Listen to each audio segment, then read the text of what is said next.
네, 여러분, 안녕하십니까. 또다시 이 국가적 대참사가 벌어지고 말았습니다. 그렇지 않아도 대통령 계엄이다, 탄핵이다 해서 나라가 거의 참사에 가까운 지경에 이르러서 노심초사하고 있었던데 크리스마스가 끝난 뒤 179이라는 고귀한 생명을 앗아가는 그러한 참사가 또 벌어지고 말았습니다. 고인들의 명복을 빌고 그 유가족분들에게 깊은 위로의 말씀을 건넵니다. 공중에서 직접 추락한 것도 아니고 일단 지상에 동체 착륙까지 했는데 지상 참사로 179명이 목숨을 잃고 겨우 2명이 생존을 한 국내 최악의 항공사고다. 이렇게 볼 수 있습니다. 그런데 정치권에서는 그리고 뭐 일반 그 댓글에서조차 이게 윤석열 대통령 탓이냐, 이재명 대표 때문이냐, 뭐 이런 댓글들이 도배가 되는 그런 서글픈 현실도 벌어지고 있습니다. 어, 윤석열 대통령의 국정 실패, 계엄 사태 그 여파로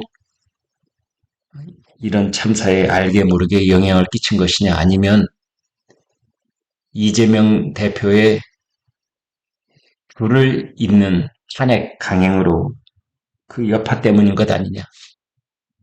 뭐 이런 어, 애청자, 독자들 반응이 댓글에 많이 눈에 띄었습니다. 돌뿌리만 채워도 윤석열 대통령 때문이다. 뭐 이런 말도 있었고요. 그러나 그것에 대해서 지금의 국정 공백 사태를 누가 만들었느냐. 또 이렇게 묻는 목소리들도 있었습니다. 전남 무안공항 사고 현장에 모인 사건 수습의 책임자들이 한결같이 대행들이다 라는 기묘한 모습을 또 봐야만 했지요. 모두가 대행이었습니다. 대통령도 대행이었고, 이런 사고가 일어나면 가장 중요한 주무장관인 행안부 장관도 대행이 왔고,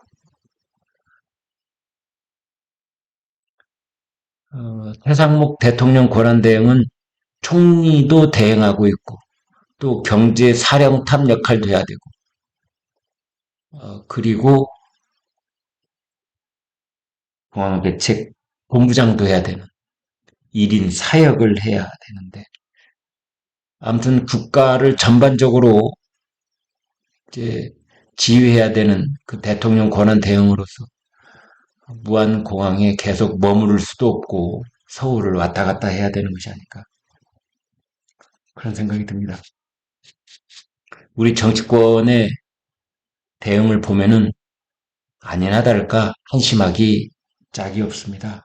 어제 오전에는 국회의원 뭐 한두 명이 이런저런 반응을 보이기도 했었지만 여당, 야당 할 것 없이 당 차원의 대책회의가 열린 것은 오후가 돼서였습니다.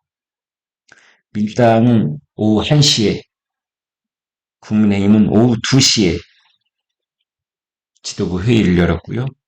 오늘 이제 전남 무안으로 가서 현장에서 지도부 회의를 연다고 하는데 저는 이런 뉴스를 들을 때마다 제발 가서 방해 좀 하지 마라.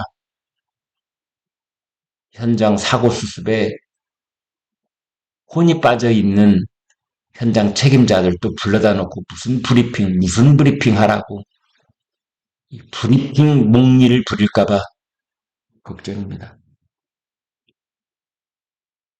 도대체 지금 국회의 여야는 할 것 없이 도대체 무슨 낯짝으로 정부의 사고를 신속하게 수습하라느니 인명구조에 최선을 다하라느니 이런 말을 늘어놓고 있는지 모르겠습니다. 다른 사람은 그런 말을 해도 여의도에 있는 자들은 그런 말을 해서는 안 된다고 저는 생각을 합니다.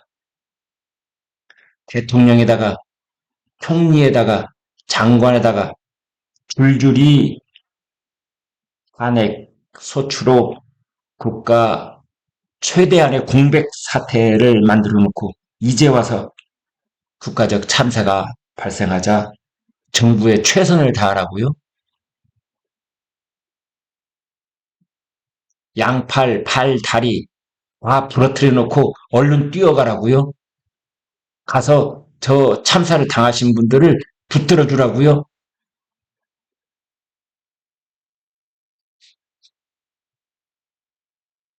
이번에 그 참사를 당하신 희생자들은 그 크리스마스를 맞이해서 태국으로 여행을 가셨던 그런 가족 단위의 희생자들이 많으셔서 더더욱 어, 국민들을 참담하게 만들고 있습니다. 전세기였습니다. 보잉 737기였고요. 조류가 충돌한 것, 저는 팩트만 말씀드리겠습니다. 조류가 충돌한 것도 사실이고 랜딩 기어가 작동하지 않은 것도 사실입니다. 그런데 조류 충돌 때문에 랜딩 기어가 고장났는지 둘 사이에 직접적인 관계가 없는 것인지 이것은 확실치 않습니다. 동체 착륙한 것 여러분 영상 다 보셨을 겁니다. 그 다음에 그 활주로 끝에 가서 이제 외벽에 부딪혔는데 이 해외에 있는 전문가들, 외국 항공 전문가들이 가장 고개를 갸웃하는 부분이 이런 겁니다. 왜 활주로 끝에다가 외벽을 만들어 놨지? 어떤 장애가 있어도 치워놔야 되는 것 아닌가? 이제 그런 겁니다. 차라리 외벽이 없었으면 이 비행기가 동체 착륙을 할 때 끝없이 미끄러져 가서 설사 이번 경우는 아닙니다만 그 끝에 바다가 있어서 바다에 빠지는 한이 있더라도 이렇게 그 이걸 로컬라이저, 로컬라이징 퍼실리티 뭐 이렇게 부른다는데 이 동체 착륙하는 이번 737 보잉기가 가서 시속 200km로 부딪힌 겁니다. 여러분 시속 200km로 부딪힌다는 건요. 아마 30층 혹은 50층 빌딩에서 수직 낙하로 떨어지는 것보다 더 극심한 그런 충격과 폭발과 화염이 생긴 것이나 마찬가지다 이렇게 볼 수 있습니다. 시속 200km라니요. 그 속도로 가서 그냥 부딪힌 겁니다. 이 항공기가 그냥 부딪히는 즉시 산산조각이 나고 꼬리 부분에 있었던 이 꼬리 부분이 떨어져 나가 버렸는데 거기에 탑승하고 있었던 승무원 2명이 사일생으로 목숨을 건진 겁니다. 또 이런 얘기들을 합니다. 이 사고 항공기가 처음에 활주로에 내리려고 했다가 이제 새떼하고 부딪히는 바람에 이대로는 착륙을 할 수가 없다. 그래가지고 다시 이제 제 2차, 1차 선회를 해서 다시 착륙을 시도하는 그 과정 속에서 사고가 났는데 이 복항을 하려면 선회를 하려면 좀 넓게 선회를 하든지 아니면 다른 공항으로 가든지 그래야 됐거든요. 그런데 이 복항 회로가 이 선회가 너무 짧았다는 거 아닙니까? 그래서 활주로를 절반만 이용했다. 인천공항이나 이런 데는 3.5km, 3.7km 활주로 길이가 이런데 여기는 2.8m였고 그 중에 300m는 뭐 공사 때문에 또 사용을 못하는 상태였고 그랬거든요. 그 활주로 남아 전체 길이를 온전하게 사용하지 못하고 중간 지점부터 비행기가 내려앉기 시작했고 그 이유는 선의 반경이 짧았기 때문이고 이런 얘기가 나오고 있습니다. 또 하나 전문가들은 이런 얘기를 합니다. 랜딩 기어라고 하는 것은 가령 이 비행기 날개가 양쪽에 있는데 한쪽 엔진이 꺼졌다고 하더라도 그래서 그 엔진의 힘으로 랜딩 기어를 올리고 내리는데 이게 가령 작동이 안 됐다고 하더라도 다른 쪽 날개에 있는 엔진의 힘이 자동으로 전달되도록 되어 있다. 그 다음에 각 랜딩 기어는 추갑기가 있어서 이런 기능들이 작동 안 될 때는 그 추갑기의 기능으로 랜딩 기어가 내려가도록 되어 있다. 수동으로도 랜딩 기어를 내릴 수 있다. 그래서 랜딩 기어는 3중 장치, 4중 장치로 어떤 비상 상황 속에서도 랜딩 기어를 내릴 수 있도록 되어 있는데 그 랜딩 기어가 내려오지 않은 것을 쉽게 납득할 수가 없다. 이제 이런 겁니다. 랜딩 기어 자체가 어떤 결함이 있었는지, 랜딩 기어가 그 본체, 동체에 어디 뭐가 끼어가지고 랜딩 기어 자체에 어떤 문제가 있었던 건 아닌지 그런 얘기가 나오고 있습니다. 아무튼 우측 엔진이죠. 비행기 중심으로 본다면 우측 날개에 붙은 엔진에서 화염이 솟구치는 모습을 영상으로 선명하게 볼 수 있었습니다. 최상목 대통령 권한대행은 특별 재난 지역을 선포를 했고요. 7일간의 국가 애도 기간을 정했습니다. 새해 1월 4일까지. 아무튼 조류하고 부딪히는 일은 우리나라뿐만이 아니고 미국에서도 또는 뭐 유럽 뭐 다른 대륙 할 것 없이 흔히 볼 수 있는 그러한 작은 항공 사고 중에 하나가 조류하고 충돌하는 겁니다. 그런데 그 일이 발생을 하면은 그 다음 대처가 중요한데요. 이번에 그 사고 비행기는 완전히 다시 회항을 하기 위한 선회를 하기 위한 고도를 충분히 높이지 못하고 완전히 떠오르지 못하고 고도를 높이는 과정에서 이상이 생겨서 다시 바로 착륙을 시도한 겁니다. 그래서 이동 경로가 짧은 쪽으로 이제 착륙 허가가 있었고요. 대개는 이런 경우에 항공기가 항공기 몸에 가지고 있는 이 연료를 다 공중에서 버립니다. 왜냐하면 착륙 과정에서 사고가 발생했을 때 자신이 몸 안에 품고 있는 연료가 터지면서 이게 오히려 인명피해를 확산시킬 수 있기 때문에 몸에 있는 연료를 마지막 한 방울까지 다 버려버립니다. 그런데 이번에 난 이 보잉 737기는 연료를 버리는 기능이 없습니다. 그래서 연료가 다 떨어질 때까지 계속해서 공중을 선회하다가 이제 착륙을 해야 되는데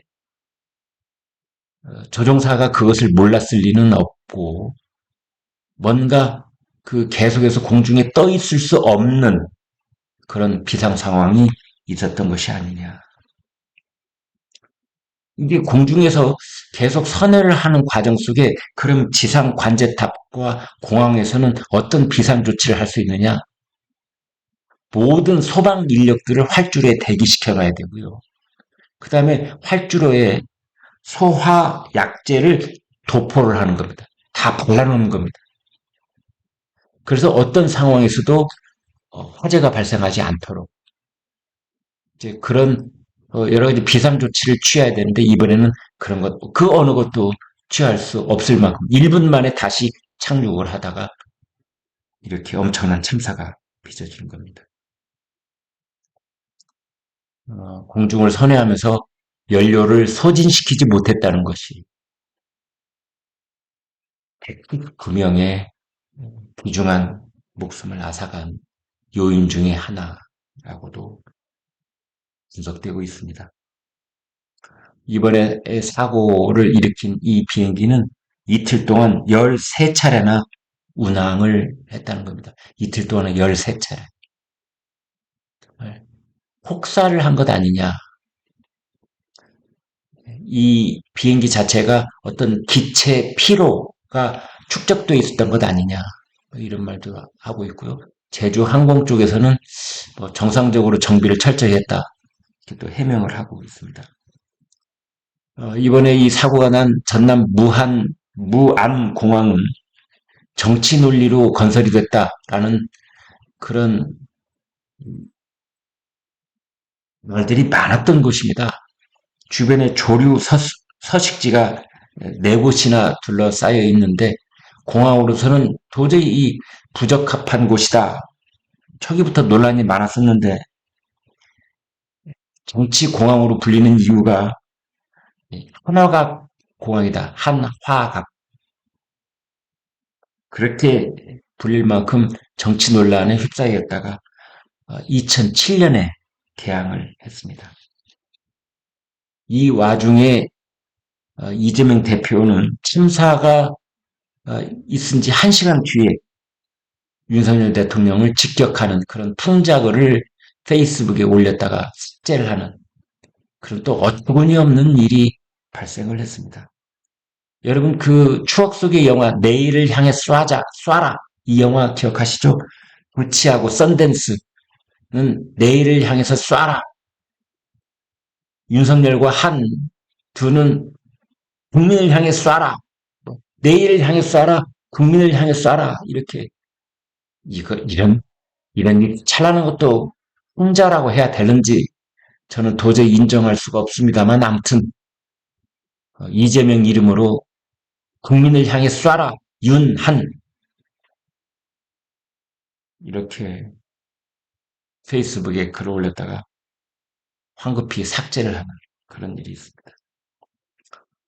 그 뒤로 이재명 대표는 현장에 급히 내려가서 뭐 이런저런 공부를 하는 건지 지시를 하는 건지 그래서 일각에서는 본인이 마치 대통령이라도 된 듯이 행세를 하고 있는 것 아니냐 뭐 이런 비판까지 있었습니다. 다시 한번 귀중한 목숨을 잃은 희생자분들의 명복을 빌고 유가족들에게 심심한 위로의 말씀을 올립니다.